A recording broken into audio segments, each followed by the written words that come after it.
Hey everyone, welcome back to another episode of New Life Furniture. Again, it's your boy Kyle with another Craigslist classified find. So we got a nice little table right here, took it apart. We're gonna do the same as always. We're gonna sand the base, lightly sand around, paint it white real quick, let it dry, and then we'll move on from there. So let's go.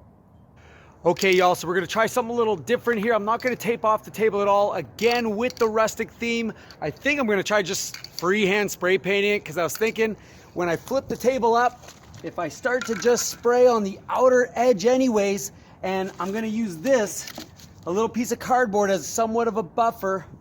That way, even if it does get a little overspray, I'm gonna be sanding that before I stain anyways with a light sand. So I think that's the way we're gonna go. We're gonna try it out and see what happens. That's the best thing about this. You learn as you try, so let's go. Woo-wee!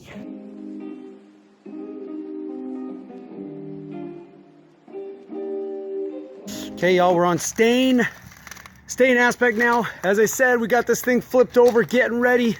We're gonna just throw on a little bit more, take a rag, just get it in all those little grooves, right? Get it in there. Take your rag and wipe it off. Changes that whole look.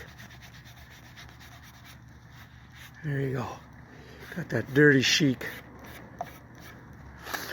There you go. That's how we want. Now, let's do the base, flip it over, get all those other lines. As you can see, we've already got this one done as well, falling over here, and then put them together and boom, clear coat, done. Okay everyone, so as I said, trying to go fast, it's all about time. The faster you can do this, the more your profit is. So as we got the sides done today and the base done, I'll go ahead and take the clear coat. I'll clear coat them also tonight so that that's finished. That way, when we flip it over tomorrow, I'll sand the top, get ready for stain, get a little bit sanding on the side, get away some of that clear coat that gets over there tonight, and then we can rub the whole stain on it, and last finish clear coat for the top. That'll save us a little bit of time. So that's how you gotta find small ways to increase your profit as you go. Use your time wisely. So let's get the clear coat done.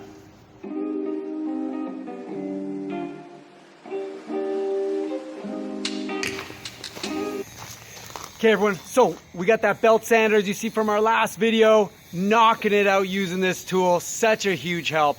If you can afford it and get one and you're doing tables, don't really need it for chairs, I don't think so, but if you're doing big surfaces with a lot of clear coat that you gotta cut through, man, these belt sanders are amazing, definitely worth it. If you can find some of the older ones on your classifieds for 20 bucks, 30 bucks, garage sale, man, plus a $10 belt, ooh-wee, that's gonna save you time, which is money in your pocket. So that's what we wanna do. So we're gonna take that belt sander, 50 grit. It really eats through the clear coat and eats heavy through the wood. So make sure, maybe if you've never used it, practice it on a different piece of wood so that you can really understand as the grits get lower, you really see those scratch marks and it gets aggressive. So we're gonna knock this out. Then we're gonna take that orbital at a 60 grit, I think it was, and smooth out a little bit some of the lines and then get ready for stain. That way it'll still be rustic, but not as aggressive cut marks, and polish it out a little bit if you will. Okay, let's go ahead and do it before the rain comes. Ooh-wee! Okay,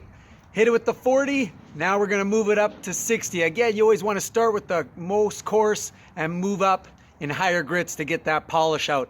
Myself, I really like that rustic barn look. So for me, I'm okay with staying at lower grits because it's gonna leave a lot of swirl marks, as you saw before, and a lot of big cut lines. To me, I think that's cool. To each is your own, it's your own art. Try it your own way. Again, I'll probably stop at 60 grit. If you keep going, 80 grit, run it over again with 100 grit, run it over again with 120. You're gonna polish it out and get rid of all those swirl marks, but it's up to you. So let's hit it with 60 and do it my way. Ooh.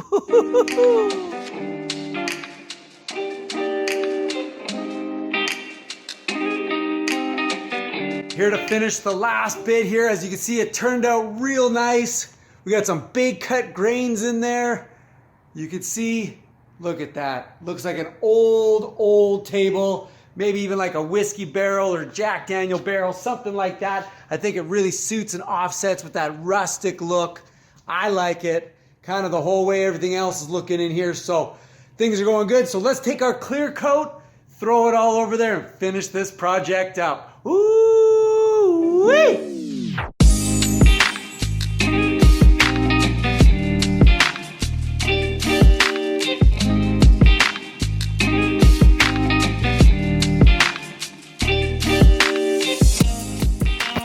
Look at that, y'all. Always looks better once you get on there. Now again, we're gonna do a final all the way. Same seam, same strokes. That way we don't get weird lines on our clear coat. But again, it always looks so different when you're done, when you get a little bit of that shine to it. You know, when you get that project and you're almost finished and you're like, I don't know, kind of looks whatever.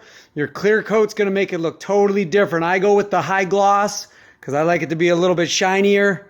So some people like to have that satin or matte finish, have a little bit of dullness, depends on what you like. I like kind of looking dirty, but being fresh and clean and glossy. Some like it different, but check that out. Looks pretty good. So let's go ahead, finish this up and see what the final product looks like. Oh yeah.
Whee!